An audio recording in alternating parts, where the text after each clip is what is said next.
KD news. जी हाँ, मैं हूँ रत्ना और एक बार फिर से हम बता दें कि लोकसभा चुनाव की दूसरे चरण का आज मतदान संपन्न हो चुका है। वहीं लोकसभा चुनाव के दूसरे दौर का मतदान आज 88 सीटों पर बीजेपी या कांग्रेस किसका इम्तिहान इस सवाल से शुरू हुआ था, जो 6 बजे होते ही समाप्त हो चुका है। आपको बता दें 6 बज चुके हैं और 6 बजे हुए अभी आधे घंटे से ज्यादा का समय बीत चुका है। सभी लोग उस मतदान प्रतिशत का इंतजार कर रहे हैं जिसके लिए सुबह से मतदाता अपने मताधिकार का प्रयोग कर रहे थे और ये जानना चाह रहे थे कि आखिर किसके खेमे में कितने प्रतिशत मतदान हो पाएगा, कितने प्रतिशत मतदान जाएगा उनके खेमे में। क्या भारतीय जनता पार्टी जनता को लुभाने में पूरी तरीके से कामयाब हो पाई है? ये जो एक क्वेश्चन मार्क था उस पर कहीं ना कहीं थोड़ी देर में जवाब भी मिल जाएगा। इसी के साथ गठबंधन देश की जनता को लुभाने में, भारत जोड़ो यात्रा के जरिए लुभाने में, रिझाने में कितनी ज्यादा कामयाब रही, ये भी हमें थोड़ी देर में पता चल जाएगा। इस बीच एक बड़ी खबर सामने आ रही है। आपको बता दें लखनऊ से ये बड़ी खबर सामने आ रही है जहां लोकसभा चुनाव के दूसरे चरण का मतदान खत्म हो चुका है। यूपी की 8 लोकसभा सीटों पर शांतिपूर्ण मतदान हुआ है। अलीगढ़, अमरोहा, बागपत, बुलंदशहर में भी मतदान संपन्न हो चुका है। वहीं मथुरा, मेरठ, गाजियाबाद, गौतम बुद्ध नगर में भी मतदान पूरा हो चुका है। आपको बता दें ये बड़ी खबर सामने आ रही है लखनऊ से। ये बड़ी खबर है जहां लोकसभा चुनाव के दूसरे चरण का मतदान अब पूरा हो चुका है। शाम 6 बजे तक मतदान होने थे जिसके बाद मतदान की प्रक्रिया जो है अब वो खत्म हो गई है। मतदान प्रतिशत का इंतजार जारी है। वहीं यूपी की 8 लोकसभा सीटों पर शांतिपूर्ण मतदान पूरा हो चुका है। अलीगढ़, अमरोहा, बागपत, बुलंदशहर में मतदान पूरा हो चुका है। मथुरा, मेरठ, गाजियाबाद, गौतम बुद्ध नगर में भी मतदान संपन्न हो चुका है। एक और बड़ी खबर सामने आ रही है यूपी से जहां दूसरे चरण की 8 सीटों पर मतदान समाप्त हो चुका है। आपको बता दें अब तक के 52.64% वोटिंग में अमरोहा सबसे आगे चल रहा है। ये इस वक्त की बड़ी खबर बताई जा रही है। यूपी से ये बड़ी खबर है जहां दूसरे चरण की 8 सीटों पर मतदान समाप्त हो चुका है, यानी कि संपन्न हो चुका है। शांतिपूर्ण मतदान बीत भी गया है और अमरोहा इस सब में सबसे आगे है। आपको बता दें अब तक की 52.64% अमरोहा में हुआ है वोटिंग और इसी के साथ ये सबसे आगे, सबसे पहले पायदान पर चल रहा है।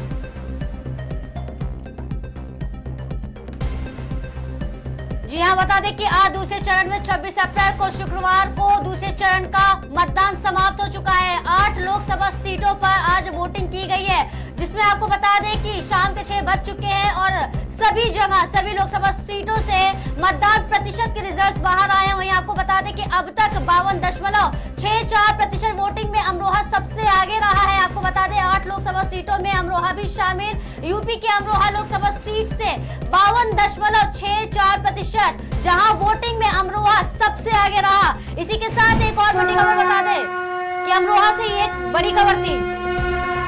तो अभी आपने अमरोहा से बड़ी खबर देखी जहां पर सबसे आगे अमरोहा चल रहा है। 52.64% वहां मतदान हुए हैं। सबसे ज्यादा मतदान प्रतिशत काउंटिंग में वहां पर अभी तक अमरोहा आगे है। इसी के साथ आपको बता दें 88 सीटों पर बीजेपी या कांग्रेस के किस्मत का फैसला कुछ ही देर में हो जाएगा। मिशन 370 के लिए बीजेपी का फोकस जो साउथ की सीटों पर था उसका भी फैसला अभी कुछ ही देर में हो जाएगा।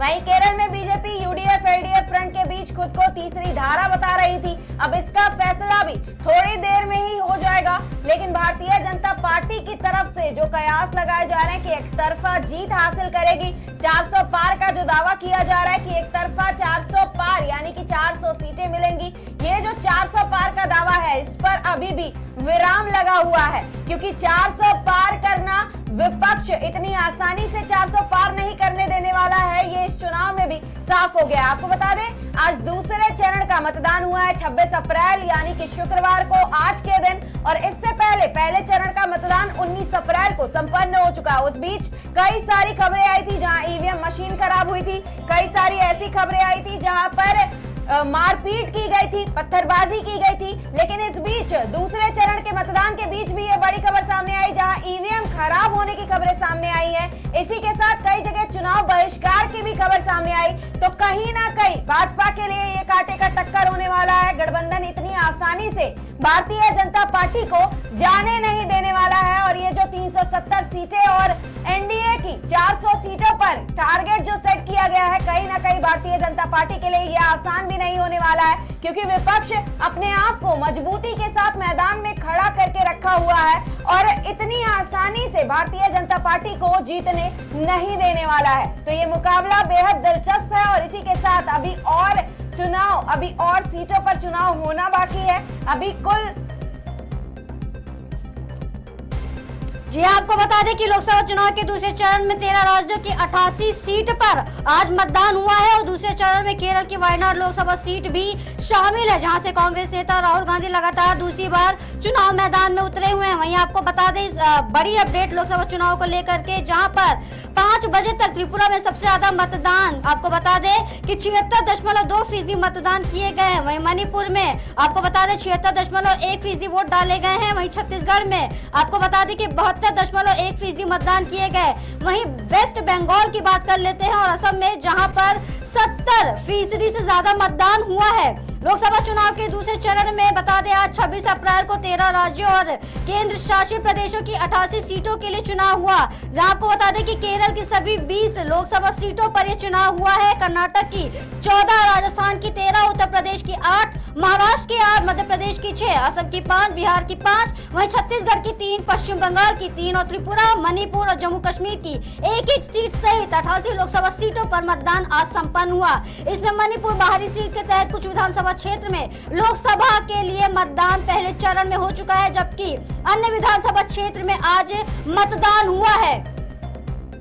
अब इसी के साथ आपको बता दें कि भारतीय जनता पार्टी जहां लगातार दावे कर रही थी कई सारे प्रत्याशियों को उतारने का, उसी में कई सारे प्रत्याशियों को तीसरी बार यानी कि हैट्रिक लगाने के लिए मौका भी दिया गया है। वहीं आपको बता दें कि शिवसेना 3 सीटों पर, शिवसेना यूबीटी 4 सीटों पर चुनाव लड़ रही थी और इसी के साथ सीपीएम ने 16 सीटों पर उम्मीदवार उतारे थे, जिनके किस्मत का फैसला होना है। वहीं बहुजन समाज पार्टी ने आपको बता दें 74 सीटों पर प्रत्याशी खड़े किए थे। जनता दल यूनाइटेड ने 5 सीटों पर कैंडिडेट्स उतारे थे। वहीं 2014 की अगर बात करें और 2014 के चुनाव की अगर बात करें तो 2014 के चुनाव में दूसरे दौर में 67.3% वोटिंग हुई थी। 2019 के चुनाव में 70.1% मतदान हुआ था। वहीं मिशन 370 के लिए बीजेपी का फोकस साउथ की सीटों पर पहले से ही बना हुआ है और साउथ को लुभाने के लिए प्रधानमंत्री नरेंद्र मोदी हो या बाकी के अन्य नेता भारतीय जनता पार्टी की पूरी कोशिश की गई है।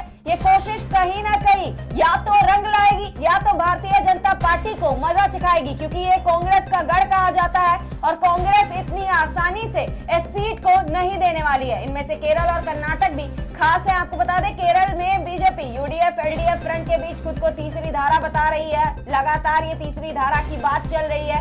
देखना यह है कि क्या तीसरी बार वाकई में मतदान इतना ज्यादा हो पाएगा कि तीसरी बार हैट्रिक लगा पाएंगे प्रधानमंत्री नरेंद्र मोदी। और केवल मतदान की ही बात नहीं है, तीसरी बार हैट्रिक लगाने की भी बात कही जा रही है। प्रधानमंत्री नरेंद्र मोदी को क्या देश की जनता ये मौका देगी? क्या उनके सबका साथ, सबका विकास और सबका कल्याण इस बात पर भरोसा करेगी देश की जनता एक बार फिर से? क्योंकि राहुल गांधी लगातार एक के बाद एक बयान दे रहे हैं। राहुल गांधी ने इस बार भी कहा है कि देश की जनता प्रधानमंत्री नरेंद्र मोदी को और भारतीय जनता पार्टी को मजा जरूर चखाएगी। और एक बयान ये भी दिया गया कि कहीं प्रधानमंत्री नरेंद्र मोदी जो रैलियां कर रहे हैं, जो जनसभा को संबोधित कर रहे हैं, इसमें उनके स्टेज पर ये आंसू ना निकल आए। तो क्या वाकई में देखना यही है कि देश की जनता क्या वाकई में अपने प्रधानमंत्री की आंखों से आंसू निकलवा देगी इस वोट को हासिल करने के लिए? क्या राहुल गांधी सत्य जो बोल रहे हैं वो सत्य है? एमवाई फैक्टर क्या प्रधानमंत्री नरेंद्र मोदी की तरफ जाएगा या फिर इस बार जो गठबंधन होकर के रखा है, जिसकी एकता और अखंडता की बात की जा रही थी लोकसभा चुनाव से पहले ही, वो अखंडता कहीं ना कहीं भंग हो गई। लेकिन फिर भी अभी दुनिया के सामने और देश के सामने ये एकता बनी हुई है केवल बातों में। तो क्या वाकई में देश की जनता इस पर भरोसा करेगी? लगातार एकता की बात हो रही है। वहीं इस बीच कई सारी खबरें लोकसभा चुनाव से जुड़ी हुई सामने आई, जिसमें एक दूसरे के ऊपर आरोप प्रत्यारोप भी किए गए। राहुल गांधी हो, सीएम केजरीवाल हो, अखिलेश यादव हो, ममता बनर्जी हो या फिर कोई भी विपक्ष का नेता, सभी ने प्रधानमंत्री नरेंद्र मोदी और भारतीय जनता पार्टी को घेरने में कोई कसर नहीं छोड़ी। तो देखना यह है कि क्या वाकई में ये जो घेरने का कार्य किया गया है, क्या राम मंदिर इस मुद्दे को, इस चीज को मात दे पाएगा? क्या केवल एक राम मंदिर के नाम पर भारतीय जनता पार्टी चुनाव जीत जाएगी? क्योंकि देश की जनता कहीं ना कहीं बेरोजगारी, महंगाई की मार से परेशान तो है, लेकिन राम मंदिर बन जाने से खुश भी है। तो क्या वाकई में ये राम मंदिर काम कर पाएगा? वहीं अगर मथुरा की बात करें तो मथुरा में विकास के नाम पर कई जगह से मतदान बहिष्कार करने की खबरें तो सामने आई, लेकिन प्रधानमंत्री नरेंद्र मोदी और सीएम योगी आदित्यनाथ का क्या वो दावा काम आ पाएगा मथुरा में चुनाव जीतने में, वो वोट हासिल करने में? जो एक दावा किया गया कि वहां पर मथुरा में भी मंदिर बनाएंगे, काशी में भी मंदिर बनाएंगे और इसी के साथ राम मंदिर बना करके तैयार कर दिया गया है। तो क्या ये भारतीय जनता पार्टी का फॉर्मूला मथुरा में भी काम आ पाएगा? मथुरा की सीट को जीत पाएंगे? वहीं अगर बुलंदशहर की बात करते हैं तो बुलंदशहर का इतिहास भी बड़ा दिलचस्प है। भारतीय जनता पार्टी वहां 6 बार जीत चुकी है और जीत को हासिल कर चुकी है। क्षेत्रपाल 4 बार वहां से सांसद रह चुके हैं, वही 2 बार भोला सिंह भी सांसद रह चुके हैं, तीसरी बार भी भोला सिंह को ही प्रत्याशी बनाया गया है बुलंदशहर से। तो देखना ये बड़ा ही दिलचस्प होगा कि वाकई प्रधानमंत्री नरेंद्र मोदी के साथ भोला सिंह भी हैट्रिक लगाने में कामयाब हो पाएंगे बुलंदशहर से। और क्या देश की जनता, प्रदेश की जनता, बुलंदशहर की जनता प्रधानमंत्री नरेंद्र मोदी की मतदान में मदद करेगी, वोटिंग में मदद करेगी, उनके दावे पर, उनके वादे पर भरोसा करेगी? जी हाँ, जिस तरीके से विपक्ष बार बार सरकार पर और पीएम नरेंद्र मोदी पर धावा बोलता हुआ आया है, इससे साफ जाहिर होता है कि कहीं ना कहीं वो अपने मुद्दों से भटक कर कहीं ना कहीं सरकार को हमेशा पीछे दिखाने की कोशिश करते हैं। वहीं सरकार भी ये बार बार दावा करती है कि हमने विकास के कार्य किए हैं, हमने मंदिर बनवाया है और हमने जनता को मद्देनजर रखते हुए जनता के लिए कई विकास कार्य किए हैं और जिसके बलबूते पे वोट मांगे जा रहे हैं। अब देखना यह होगा कि जनता किसको जिताती है, क्योंकि बात जो है वो जनता पर ही आती है। जनता के लिए किस तरीके के विकास कार्य किए गए हैं इस पर आती है। और बार बार ये भी सवाल खड़ा होता है कि विपक्ष अगर इतना मजबूत है तो उसको ऐसी टीका टिप्पणी करने की आखिर सरकार पर बार बार जरूरत क्यों पड़ती है। खैर, आपको बता दें कि आज 26 अप्रैल शुक्रवार के दिन आज दूसरे चरण का भी मतदान खत्म हो चुका है और अभी हमें परिणाम, नतीजों का इंतजार है। आपको बता दें कि अभी नतीजे नहीं आए हैं, लेकिन एक अमूमन नतीजा और हमने 6 बजे तक की सारी आंकड़े के बारे में अभी हमने आपको बताया। वहीं आपको बता दें कि केरल के धुआंधार दौरे के कई किए गए हैं। बता दें कि बीते कुछ सालों में बीजेपी ने केरल में लेफ्ट के हिंदू वोटों में सेंध भी लगाया है। आपको बता दें केरल और कर्नाटक बीजेपी के लिए काफी महत्वपूर्ण सीटों में से एक मानी जा रही है, लेकिन ये इतना आसान नहीं है क्योंकि पहले से ही इन दोनों जगहों पे, केरल और कर्नाटक में, दोनों राज्यों में ही पहले से ही कांग्रेस आपको बता दें गद्दी है कांग्रेस की वहां पर है और अब ऐसे में केरल और कर्नाटक हॉट सीट मानी जा रही है। आपको बता दें कि जबकि अल्पसंख्यक मतदाताओं का झुकाव कांग्रेस की तरफ देखने को मिल रहा है क्योंकि केरल में वोट शिफ्टिंग का ट्रेंड रहा है। आपको बता दें इसके अलावा सीपीएम की बात कर ले तो कांग्रेस को जब भी लगता है कि कहीं बीजेपी जीतने वाली है तो वहां वो दोनों वोटों को आपस में ही शिफ्ट कर लेते हैं। सोनाली जी रत्ना, आपने सही बताया कि लगातार अल्पसंख्यक शब्द सामने आ रहा है। लगातार कांग्रेस के मैनिफेस्टो के बाद ये सारी बातें भी निकल करके सामने आ रही है। प्रधानमंत्री का बयान हो या फिर बीजेपी के किसी भी नेता का बयान हो, लगातार एक शब्द सामने आ रहा है, वो है अल्पसंख्यक का। क्योंकि हमेशा से ही जब मनमोहन सिंह रहे हो उनके दौर से लेकर के आज के दौर तक हमेशा से ही कांग्रेस ने अल्पसंख्यकों को सामने रखने का सारी चीजें, सारी जितने भी आरक्षण की बात की जाए या कोई भी चीजों की बात की जाए, वो हमेशा से ही कांग्रेस ने अल्पसंख्यकों के लिए आगे रखा है। इस वक्त की एक और बड़ी खबर सामने आ रही है। आपको बता दें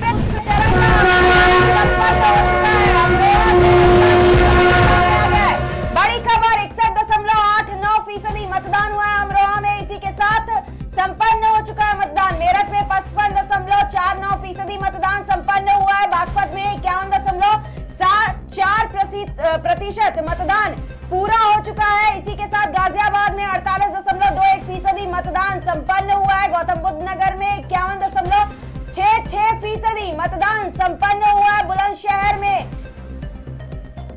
54.34% संपन्न हुआ है। वहीं आपको बता दें कि अलीगढ़ में 54.36% से मतदान संपन्न हुआ। मथुरा में आपको बता दें 46.96% से मतदान संपन्न हुआ है। जी बता दें कि दूसरे चरण का मतदान संपन्न हुआ है, जहां पर अमरोहा में 61.89 प्रतिशत मतदान जो है वो संपन्न हुआ है। वहीं आपको बता दें कि मेरठ में 55.49% से मतदान संपन्न हुआ। वहीं बागपत की बात कर ले तो 51.74 मतदान हुए हैं। तो ये बड़ी खबर इस वक्त की सामने आ रही है, जहां दूसरे चरण का मतदान तो संपन्न हो चुका है। अमरोहा में 61.89% मतदान भी हुआ है। वहीं कई जगहों से ईवीएम खराब की खबरें भी सामने आई हैं। कई जगहों पर जनता की नाराजगी देखने को भी मिली है, क्योंकि कई पोलिंग बूथ पहले चरण के मतदान के दौरान भी ऐसे थे जहां पर पोलिंग बूथ खाली थे। इंतजार किया जा रहा था कि जनता वहां आएगी और मतदान करेगी, लेकिन इस बार दूसरे चरण के मतदान के दौरान भी जनता की ये नाराजगी देखने को मिली। दूसरे चरण के मतदान के दौरान भी कई पोलिंग बूथ खाली गए हैं, जहां पर लोग मतदान करने के लिए नहीं पहुंचे हैं। वहीं अगर मथुरा की बात करें तो मथुरा में चुनाव बहिष्कार किया जा रहा था। लखनऊ में भी कई जगह से ऐसी खबरें आई जहां बैनर पोस्टर लगा करके चुनाव बहिष्कार करने की बात कही जा रही थी। मथुरा में आला अधिकारी पहुंचते हैं और पहुंच करके लोगों को समझाने और बुझाने की भी कोशिश करते हैं कि अभी मतदान किया जाए, उनकी समस्याओं का समाधान कर दिया जाएगा। लेकिन जनता केवल एक ही अपील कर रही है, एक ही डिमांड कर रही है कि पहले समस्याओं का समाधान किया जाए, उसके बाद मतदान किया जाएगा। यानी कि इस बार की नाराजगी देखने को मिली है और मतदान प्रतिशत में भी लगातार ये नाराजगी देखने को मिल रही है। दूसरे चरण का मतदान संपन्न हुआ है, 61.89%। अमरोहा में मतदान हुआ है। वहीं मेरठ में 55.49% मतदान हुआ है। बागपत में 51.74% मतदान हुआ है। गाजियाबाद में 48.21% मतदान हुआ है। गौतम बुद्ध नगर में 51.66% मतदान हुआ है। वहीं बुलंदशहर में 54.34% मतदान हुआ है। इसी के साथ अगर बात करें अलीगढ़ की, तो अलीगढ़ में 54.36% मतदान हुआ है। और वहीं मथुरा में 46.96% मतदान हुआ है। यानी कि पिछली बार के मतदान की मुकाबले की अगर बात करते हैं तो इस बार हर जगह से मतदान प्रतिशत कम होते हुए नजर आ रहे हैं, जबकि ये कयास लगाए जा रहे थे कि इस बार मतदान फीसदी बढ़ सकता है। लेकिन लोगों की नाराजगी भी इसमें साफ साफ दिखाई दे रही है, क्योंकि ये मतदान फीसदी बढ़ते हुए नहीं घटते हुए नजर आ रहे हैं।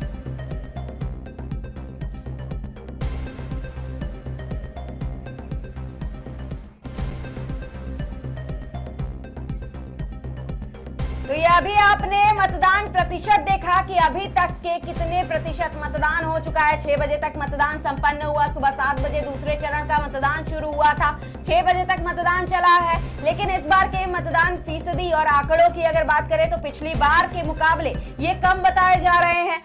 कयास लगाया जा रहा था, ऐसी बातें कही जा रही थी कि पिछली बार के मुकाबले इस बार मतदान प्रतिशत बढ़ सकता है, इस बार लोग ज्यादा बढ़ चढ़ करके हिस्सा लेंगे। लेकिन इस बार लोग जागरूक ज्यादा हो चुके हैं। देश की जनता, प्रदेश की जनता जागरूक ज्यादा हो चुकी है, क्योंकि कई जगहों से चुनाव बहिष्कार की, मतदान बहिष्कार की खबरें भी सामने आई। ईवीएम खराब की खबरें तो सामने आई, लेकिन मतदान बहिष्कार की भी खबरें सामने आई हैं। और मतदान बहिष्कार करते हुए लोगों ने केवल एक ही नारा लगाया है, एक ही बैनर पोस्टर लगा के प्रदर्शन किया है कि जब तक समस्याओं का समाधान नहीं होगा, जब तक विकास नहीं होगा, विकास के कार्य संपन्न नहीं होंगे, तब तक मतदान नहीं किया जाएगा। तो कहीं ना कहीं इस चुनाव में, दूसरे चरण के चुनाव के दौरान भी मतदान करने में और इसी के साथ देश की जनता भरोसा दिखाने में भी चूक रही है। देश की जनता भरोसा दिखाना चाहती है, लेकिन फिर भी भरोसा नहीं दिखा रही है, क्योंकि उनकी समस्याओं का समाधान नहीं हो रहा है। ये मतदान फीसदी में भी देखने को मिला है। वही तीसरे चरण का मतदान भी जल्द होने वाला है, तब भी देखने को मिलेगा कि आखिर कितने फीसदी मतदान होता है। 4 जून को नतीजे भी घोषित हो जाएंगे, तब ये फाइनल हो जाएगा कि आखिर देश का प्रधानमंत्री कौन बनेगा। क्या तीसरी बार हैट्रिक लगाने में देश की जनता मदद करेगी, या फिर गठबंधन को मौका मिलने वाला है, या नोटा की जो बात लगातार कही जा रही है उस पर कुछ सस्पेंस बरकरार होने वाला है। मिलते हैं एक छोटे से ब्रेक के बाद नई अपडेट के साथ। बहस, हर सवाल का मिलेगा जवाब, जब सियासी मुद्दे आएंगे हम।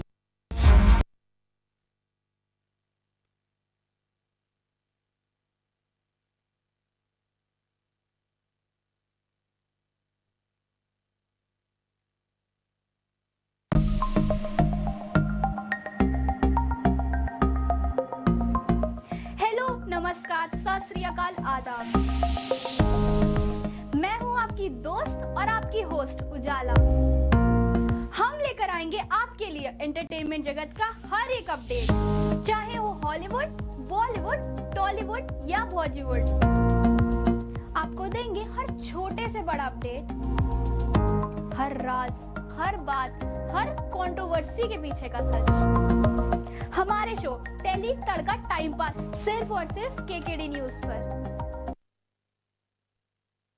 चल है लगातार, रणभूमि में क्या होगा इस बार?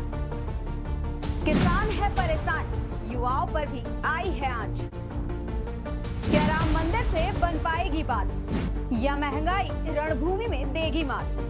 जनता की दहाड़ हम सुनेंगे इस बार, तथ्यों पर करेंगे बात।